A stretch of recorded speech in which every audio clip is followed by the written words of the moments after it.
मृत्यु और मां अमरतम गमे। हे ईश्वर, मुझे मौत के बाद मौत ना दे, मुझे मौत के बाद हमेशा का जीवन दे।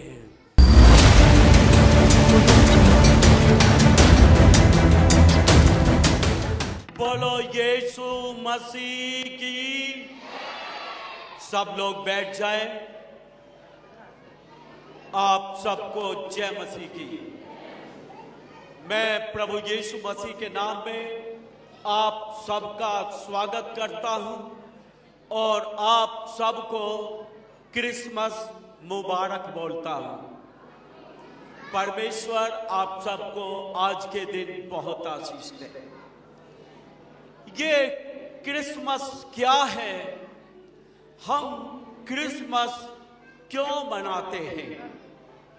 मैं आपको बता दूं, ये क्रिसमस हम अपने उद्धारकर्ता परमेश्वर प्रभु यीशु मसीह के जन्मदिन के उपलक्ष्य में मनाते हैं। आमीन। आज के दिन मानते हैं कि प्रभु यीशु मसीह ने इस धरती पर जन्म लिया और इस दिन को हम क्रिसमस डे के रूप में मनाते हैं। आमीन।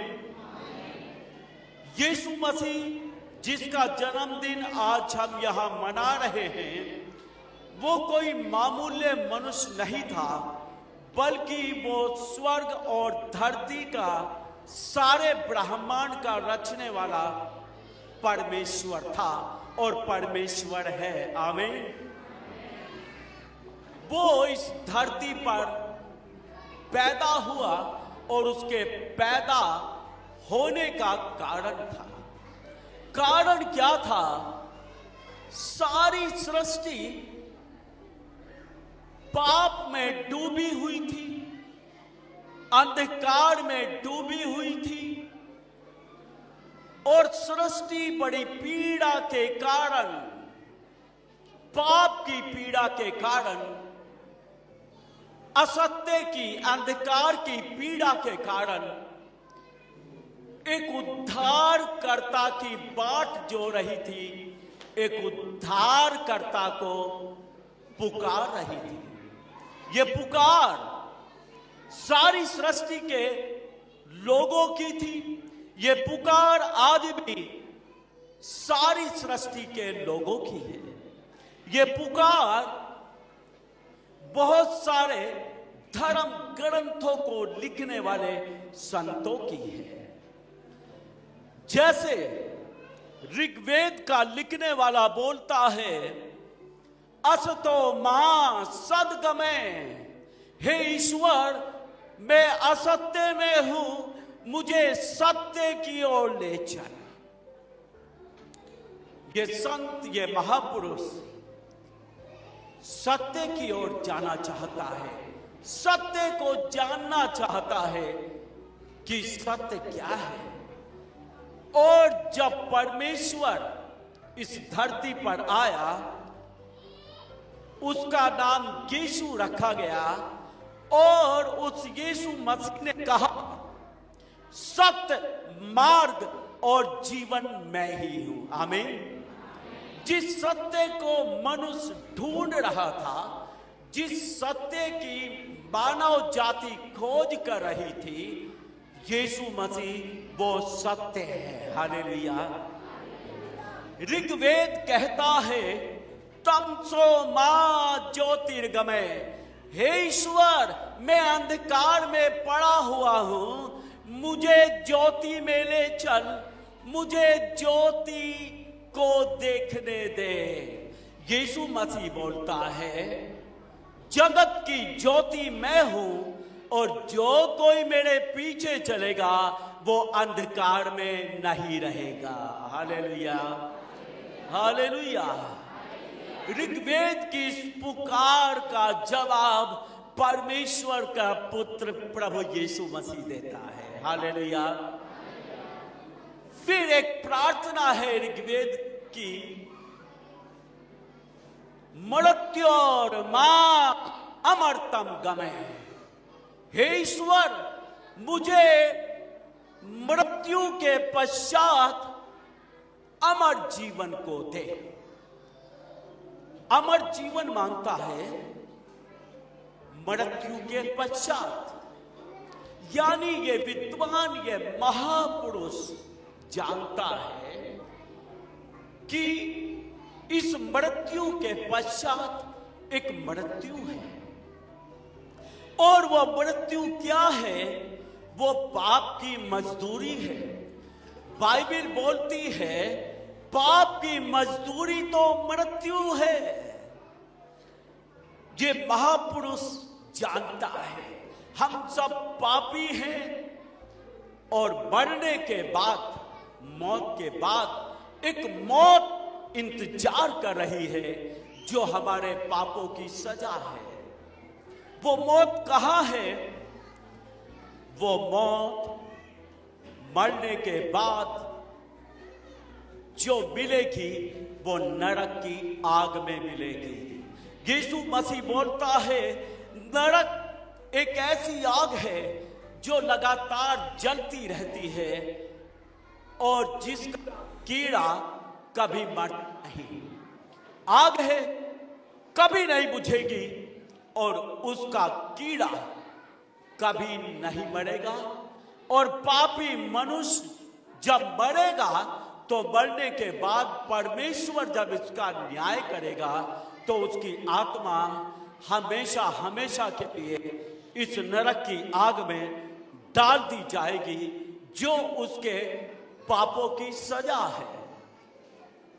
बहुत सारे लोग सोचते हैं नरक और स्वर्ग यही है। मैं आपको बता दूं,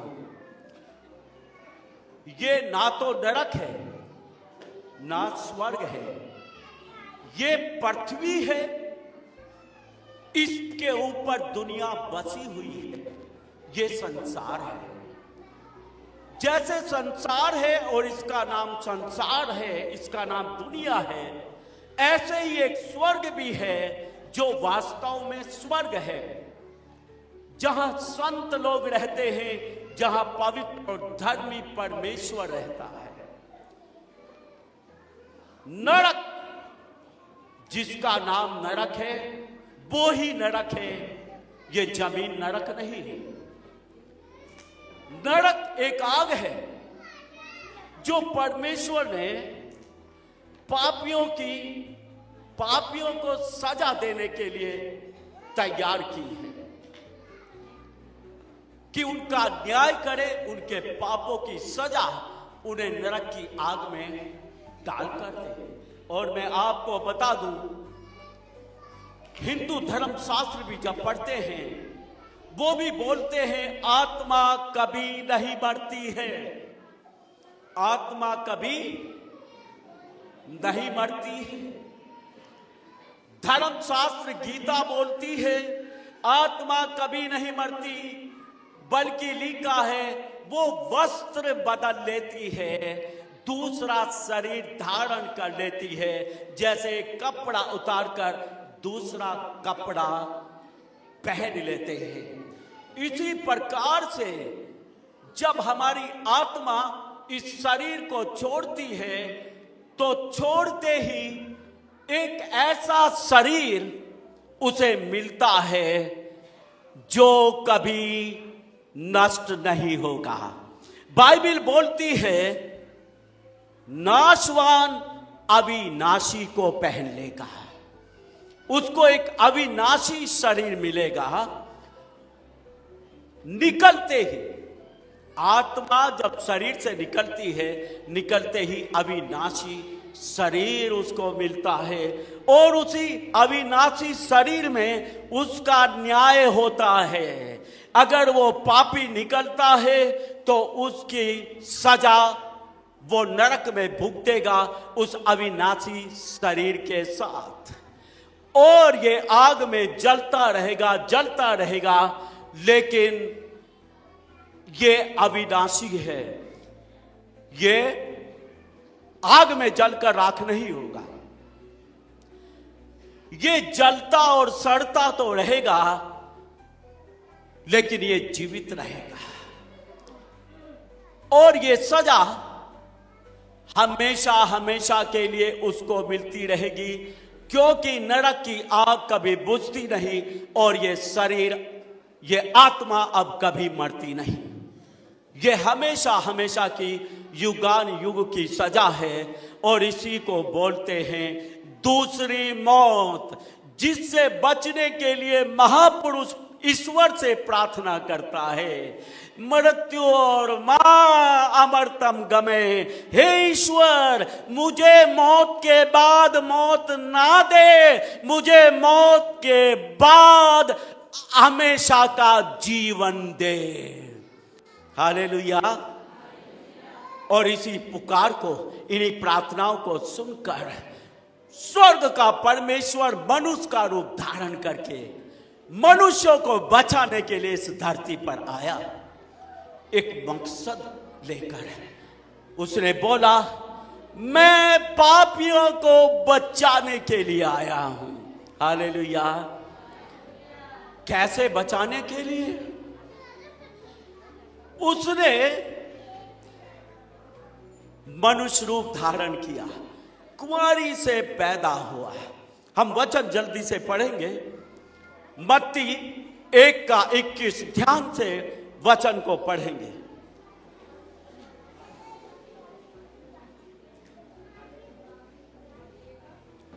1:21। पुत्र जनेगी और तू उसका नाम यीशु रखना, क्योंकि वह अपने लोगों का उनके पापों से उद्धार करेगा। आमीन। स्वर्गदूत पहले से ही मरियम के पास आता है, जिसकी कोख से प्रभु यीशु ने जन्म लिया। उसको पहले ही बोल देता है कि तू पुत्र जनेगी और उसका नाम यीशु रखना। यीशु का मतलब होता है परमेश्वर उद्धार करता। यीशु का मतलब होता है मुक्ति दाता परमेश्वर। Hallelujah, hallelujah. बोलता है तू उसका नाम उद्धार करता परमेश्वर रखना, क्योंकि वो अपने लोगों का उद्धार करेगा। उद्धार मतलब पापों की क्षमा। उद्धार मतलब पापों की क्षमा प्राप्त करके मौत की सजा, पाप की सजा से बचाओ, पाप की सजा से बच जाना। हालेलुया। क्या ये छोटी बात है? एक मनुष्य पाप करे और उसको पाप की सजा भी ना मिले, ये कैसे हो सकता है? लेकिन मैं आपको बता दूं, इसको संभव करने के लिए परमेश्वर स्वयं धरती पर आया, मनुष्य बना। और उसके बारे में लिखा है उसने आप ही हमारे पापों को अपनी देह पर ले लिया और क्रूस पर चढ़ गया। हालेलुया। उसने सारे जगत के लोगों के पापों को, हर धर्म जाति के लोगों के पापों को अपनी देह पर ले लिया।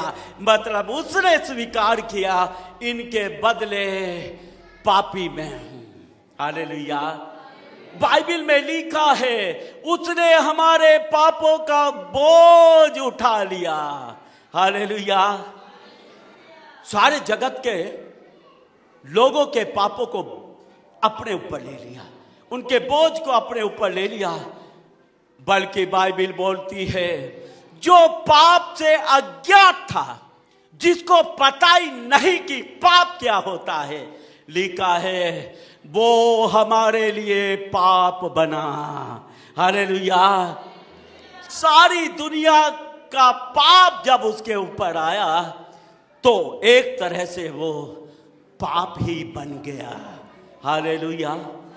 कैसे भयानक भयानक पाप मनुष्य इस धरती पर करता है, लेकिन सारे भयानक पापों को उसने अपने ऊपर ले लिया और हमारे पापों का प्रायश्चित उसने क्रूस पर मरकर किया।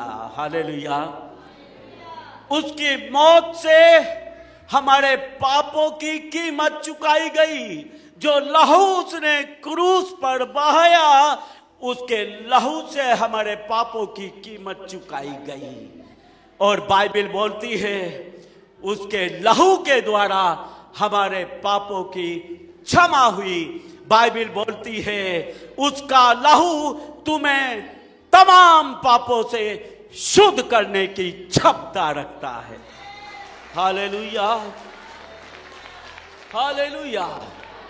सिंपल सी बात है, प्रभु यीशु मसीह इस दुनिया में आया, उसने हमारे पापों का बोझ अपने ऊपर ले लिया और हमारे पापों की कीमत चुकाने के लिए वो क्रूस पर मारा गया। मरने के बाद वो कब्र में गाड़ा तो गया, लेकिन बाइबल बोलती है वो तीसरे दिन जी उठा। वो आज भी जिंदा है, क्योंकि अनहोना है कि परमेश्वर मारा जाए। इट इज इम्पॉसिबल, यह संभव है कि मौत परमेश्वर को निगल ले, लेकिन उस परमेश्वर ने जो मौत हमें आनी थी उस मौत को निगल लिया और हमें जीवन दिया। हालेलुया। अब जो भी पापों की सजा से मुक्त होना चाहता है, जो भी नरक की उस आग से बचना चाहता है, केवल एक ही काम उसको करना पड़ेगा। वो किसी भी जाति, किसी भी धर्म का हो, किसी भी मत मानने वाला हो, इससे फर्क नहीं पड़ता। बस एक ही विश्वास करना पड़ेगा तमाम जगत के मनुष्यों को कि प्रभु यीशु मसीह जो स्वर्ग का परमेश्वर है, मेरे पापों के लिए क्रूस पर मारा गया, कब्र में गाड़ा गया, तीसरे दिन जीवित हुआ और वो यीशु मेरे गुनाहों को, मेरे पापों को क्षमा करता है। और जब हम विश्वास के साथ उसके सामने अंगीकार करते हैं, उसके सामने अपने गुनाहों को मान लेते हैं और हम प्रार्थना करते हैं, प्रभु यीशु हम पापी हैं, हम पर दया कर, हमारे पाप क्षमा कर, और लिखा वो हमारे पापों को माफ करने में विश्वास योग्य है। Hallelujah, hallelujah. जब हम अपने पापों को उसके सामने मान लेते हैं, वो हमारे पापों को माफ कर देता है। हालेलुया। मैं आपको बताना चाहता हूं, सब पापी हैं। जो जगत में पैदा हुआ सब ने पाप किया है। जब सब ने पाप किया है तो सभी को एक उद्धारकर्ता की, एक गुनाहों से माफी देने वाले परमेश्वर की आवश्यकता है। हालेलुया। परमेश्वर को इसकी आवश्यकता नहीं, हमें आवश्यकता है। Hallelujah, hallelujah. हमें आवश्यकता है क्योंकि पापी हम हैं, गुनाहगार हम हैं, गुनाहों की माफी हमें चाहिए, पापों की सजा से मुक्ति हमें चाहिए। और अगर हम पापों की सजा से मुक्ति चाहते हैं तो बस इतना ही विश्वास करना है कि प्रभु यीशु मेरे पापों के लिए क्रूस पर मारा गया, कब्र में गाड़ा गया और उसने मेरे पापों की कीमत चुकाई, तीसरे दिन जी उठा और वो यीशु आज भी जिंदा है। हालेलुया। ये विश्वास करके जब हम प्रभु से माफी मांगते हैं, वो दयालु प्रभु हमें माफ करता है। आमीन, आमीन।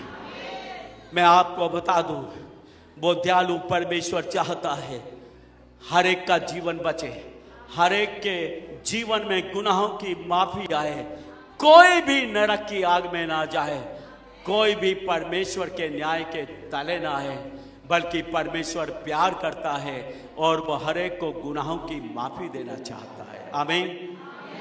आज का दिन, आज का क्रिसमस आपके लिए मुबारक हो सकता है अगर आप उस मुबारक परमेश्वर के सामने अपनी गलती को मान लें और उसे अपने जीवन में ले लें, उसे उद्धार करता करके अपने दिल में बिठा लें और उसे कहें तू मेरा उद्धार करता है, प्रभु तू मुझे माफ कर दे। तो आज का दिन आपके लिए मुबारक है। आज का क्रिसमस आपके लिए मुबारक है। हम आशा करते हैं कि आपको ये वीडियो अच्छी लगी होगी और हम आपसे निवेदन करते हैं कि हमारी ये वीडियो अपने दोस्तों और रिश्तेदारों के साथ जरूर शेयर करें, ताकि वो लोग भी परमेश्वर की सच्चाई को जान सकें और आशीषित हों। और हम आपसे कहना चाहते हैं कि अगर आपने हमारे चैनल को सब्सक्राइब नहीं किया है तो जरूर सब्सक्राइब करें।